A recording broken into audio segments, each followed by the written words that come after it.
Arjun woke up that morning with a heart full of hope, feeling that today, finally, life would make sense. He didn't know that by nightfall, everything he had built would shatter. He kissed Mira goodbye as she left for their work, promising her he'd fix things. The projects, the bills, the dreams they once shared. Arjun felt ready, but life. Life has its own rhythm, and sometimes it doesn't follow yours. The first crack appeared as a text. "We need to talk," for Mira. His chest tightened. Work was collapsing.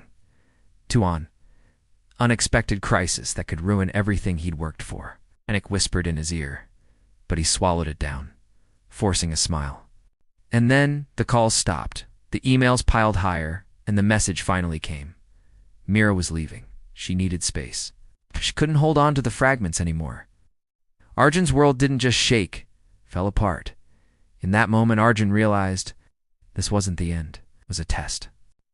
Life had stripped everything away, not to punish him, but to teach him what truly mattered. It was in the ruins that clarity often lives. Pain, he understood, was not a wall, it was a mirror. He began to write, to breathe, to forgive not just Mira, but himself. The day everything fell apart became the day he learned resilience. Every shattered dream became a seed for something stronger. He didn't know what the future held, but for the first time, he felt ready to face it. Sometimes life falls apart, not to break you, but to wake you.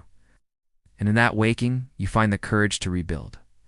Arjun learned that day. Even when the world crumbles, your spirit can remain unshaken. And perhaps that is where true beginnings lie. Thank you for watching.